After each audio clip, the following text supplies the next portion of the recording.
Assalamualaikum warahmatullahi wabarakatuh. Semangat ya ibu-ibu, ibu guru, bapak-bapak guru, insya Allah pagi-pagi udah di sini luar biasa.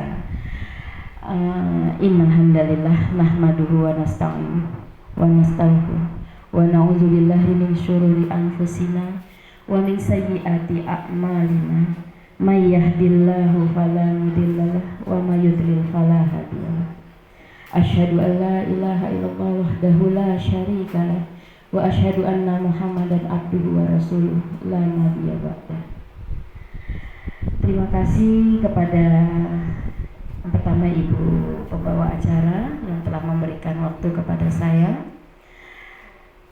kepada Bapak Supardi sebagai Kepala Sekolah SDN Mekarjaya 14, kepada Bapak-bapak dan Ibu-ibu guru SDN Mekarjaya 14, kepada Bapak Riksa, rekan expert saya nih dari Al-Hazan Academy yang akan membantu nih memperkenalkan apa itu coding kepada insya Allah semua guru-guru di Depok, kepada rekan saya dengan Mas Reza Malik sebagai tutor dari Al-Hazan Academy, juga sebagai asesor untuk RPL. Saya memperkenalkan dulu Ibu Bapak, saya dengan Ibu Muna Sahli, saya dari Al-Hazan Academy, yang hari ini insya Allah terima kasih sudah diberikan waktunya untuk memberikan semacam sosialisasi ya Bu ya, bahwa ini sudah zamannya teknologi. Bahkan mungkin bapak-bapak, ibu-ibu kalau lihat di rumah, anak-anak kita mungkin yang balita sekalipun itu sudah, maaf mungkin kalau bisa dibilang ketergantungan dengan gadget. Betul ya Bu ya? Ketergantungan dengan game. Mudah-mudahan belum sampai game online ya Bu ya. Mungkin baru bapak-bapaknya ya. Insyaallah itu tidak bisa dipungkiri, apalagi sejak zaman pandemi ya Bu ya, anak-anak SD sudah harus belajar secara online hingga harus memegang semua alat teknologi, baik itu laptop, handphone terutama, bahkan sampai ke dalam-dalam pedesaan pun saat ini sudah harus menggunakan teknologi. Bahkan mungkin yang Bapak Ibu pernah dengar, pernah tahu bahwa nantinya, atau udah dimulai dari sekarang, benar ya Mas Reza Malik ya, sudah digantikan oleh AI, betul ya.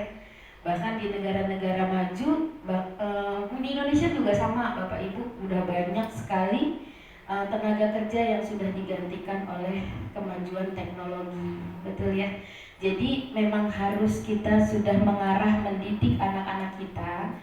Tidak apa-apa Bu, mungkin menggunakan, karena sudah tidak bisa ya Bu ya, dilarang untuk tidak menggunakan gadget pun sudah tidak bisa, tapi kita bisa arahkan nantinya anak-anak itu menjadi ke yang menggunakan teknologi dengan yang lebih baik, lebih bertanggung jawab. Seperti itu. Terima kasih lagi kepada semua pihak yang telah memberikan waktu kepada kami. Sampai di sini mungkin akan lanjut aja dengan Mas Reza Malik untuk belajar. Kita belajar lagi ya Bu ya, maaf ya. Untuk selanjutnya akan disampaikan oleh dengan Mas Reza Malik. Terima kasih. Assalamualaikum warahmatullahi wabarakatuh. Terima kasih Bu Mona atas sambutan yang telah diberikannya. Baik Bapak Ibu yang saya hormati, acara selanjutnya yaitu kegiatan inti kita pada pagi hari ini, yaitu penyampaian materi dari narasumber kita. Sebelumnya kita pada hari kebelakang itu meraba-raba ya, sebenarnya decoding itu apa sih gitu ya Mas Reza ya? Apakah aplikasi digital bisa, ataukah decoding yang diterapkan dalam proses pembelajaran atau yang bagaimana? Penasaran gak nih Bapak Ibu? Akan lusuh sih. Udah penasaran belum? Belum 2 kali jangan-jangan ya. Ya, oleh karena itu kita persilahkan Mas Reza, narasumber hebat dari Al-Hazan Academy, untuk menyampaikan bimbingan teknis ya tentang optimalisasi modul pembelajaran dengan menggunakan Mas Reza, kami persilahkan. Baik, bismillah. Assalamualaikum warahmatullahi wabarakatuh. Alhamdulillah, wassalatu wassalamu ala rasulillah. Pertama, disclaimer dulu. Mungkin nggak sesuai tanggal ya, saya pakai baju PGRI tanggal segini. Kebetulan memang dulu saya sempat menjadi guru sampai jadi kaprodi di SMK di daerah Jakarta Pusat. Memang kita diwajibkan pada saat tanggal 25 pakai baju PGRI gitu kan. Dan ada kabar dari pemuda, saya lagi di kantor, lagi repot-repotnya, Mas mau ada bimtek di Depok. Dari siapa? Dari ketua PGRI yang udah. Oke, saya punya baju PGRI, udah saya pakai aja nih. Ini adalah salah satu bentuk penghormatan saya terhadap para guru-guru di Indonesia, karena selama beberapa tahun, lumayan lama saya di sekolah juga, selama beberapa tahun saya di dunia pendidikan formal, itu yang saya lihat memang perjuangan seorang guru itu luar biasa. Luar biasanya itu Bapak Ibu bisa mendeskripsikannya masing-masing. Luar biasanya seperti apa? Entah pangkatnya, entah menghadapi murid-muridnya. Saya sudah merasakan itu dan saya lihat bahwa itu adalah pekerjaan terberat, karena efeknya adalah seumur hidup. Efek dari hasil yang dicetak ya, lulusan-lulusan itu efeknya seumur hidup.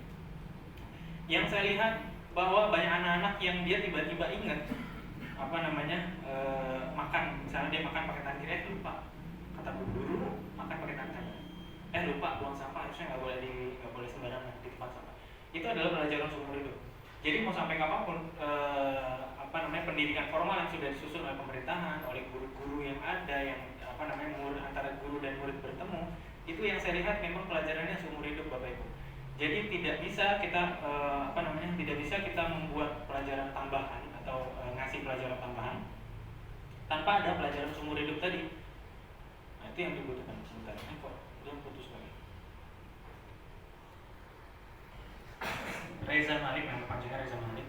Biasa dipanggil Malik kalau di kantor. Kalau dulu di guru, waktu saya masih jadi guru, dipanggilnya Reza. Pada saat itu saya berasa tua sekali karena di sekolah tuh pasti dipanggilnya Pak.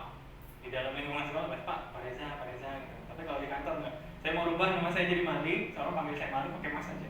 Jadi biar nggak terlalu tua saya. Oke. Nah, Bapak Ibu sekalian, hari ini alhamdulillah kita ketemu. Terima kasih banyak untuk Bapak Dr. Supardi yang Masya Allah katanya beberapa bulan lagi udah mau pensiun. Sedih sih saya kalau dengar ada tenaga pengajar yang dikit lagi mau menyelesaikan tugasnya gitu. Artinya ada ilmu yang hilang di dalam sekolah tersebut dan harus digantikan oleh orang lain seperti itu. Banyaknya yang terjadi di dalam sekolah itu memang biasanya adalah hubungan batin antara rekan guru ya, dari kepala sekolah ke guru, begitu juga kebalikannya, bahkan dari sama-sama guru juga wali kelas dan lain-lain. Bahkan dari antara hubungan orang tua dengan murid itu hubungan kebatinannya itu sangat dekat sekali. Bahkan Bapak Ibu sekalian pasti sering melihat bahwa anak-anak murid kita sendiri di dalam kelas itu memiliki kurang rasa kasih sayang di rumahnya. Jadi kalau misalkan bisa dibilang lebih dari setengah hidup mereka itu adanya di pendidikan. Dan investasi terbesar dalam hidup itu adalah pendidikan. Ya, pendidikan dari mulai TK, misalnya TK, SD negeri misalnya nggak bayar, tapi transport dia, fasilitas dia, kemudian apalagi jajan dia, itu kan investasi juga. Dan akan dinikmatinya nanti kalau udah lama. Maka dikatakan bahwa investasi terbesar itu pendidikan. Setelah yang lain ya, kalau properti itu kan untuk tempat tinggal, tapi kalau pendidikan itu untuk dia survive nanti. Nah, makanya peran guru-guru itu semakin level atau jenjangnya itu semakin ke bawah gitu ya, SMP, SD, TK, itu sebenarnya lebih mengarah ke pendidikan mental yang saya lihat, setidaknya itu. Karena saya dulu di SMK, saya tidak bisa menerapkan dan saya tidak pernah melihat adanya pendidikan mental di SMK. Gak ada. Anak-anak tuh udah ngaco di situ. Anak ngaco ya makin ngaco di situ. Sulit kita mendidik mental mereka. Nakal ya nakal, tukang bolos ya bolos. Maka itu dididik itu di level-level bawah. SMP, saya sangat salut waktu itu. Kebetulan sekolahnya lumayan besar, saya di sekolah swasta. Saya ngajar di SMK dan SMA. SMP-nya itu luar biasa anak-anaknya. Jadi kalau saya bahkan yang nanti kita masuk ke kasus itu ya, anak-anak yang sibuk main gadget itu saya sampai disikut di tangga. Waktu saya mau turun dia mau naik, saya disikut di tangga karena dia fokus sama gadget. Itu kan berarti luar biasa sekali perjuangan guru-guru SMP pada saat itu. Kemudian saya juga pernah hadir di salah satu SD yang saya lihat ternyata lebih super lagi anak muridnya daripada murid SMP. Bagi guru SD, murid SMP itu sudah agak dewasa, tapi bagi saya yang ngajarnya di SMK, makin ke bawah, makin ke SD, makin ke TK, itu pendidikan mental harus lebih ditanamin lagi. Makanya saya nggak tahu ya apakah formatnya memang direncanakan seperti itu, tapi saya yakin pendidikan SD 6 tahun itu harusnya memang udah cocok. Karena mendidik mental itu nggak bisa sebentar. Nah, makanya terima kasih banyak, termasuk penghargaan saya menggunakan baju PGRI karena saya bangga pernah menjadi salah satu bagian dari pendidikan formal di Indonesia, khususnya waktu itu di daerah Jakarta, karena peran itu merupakan peran yang sangat penting ya. Bahkan saya pernah mendengar orang Jepang pernah mengolok-olok Indonesia. Indonesia sekarang itu adalah 1000 tahun Jepang dulu. Jadi untuk menuju ke disiplinnya Jepang kita butuh waktu yang sangat lama. Itu yang dibilang dengan peradaban. Jadi Bapak Ibu sekalian ketika merasa lelah mengajar, merasa lelah di sekolah kita dengan segala bentuk apa yang dilakukan, saya doakan semoga semua itu dibalas dengan kebaikan Allah Subhanahu wa taala. Semoga apa yang Bapak Ibu berikan, lelahnya, kemudian capeknya, tenaga, nangis ya, pegel-pegel, semoga itu diganti oleh Allah Subhanahu wa taala. Baik, ini kok dia nggak pakai lagi?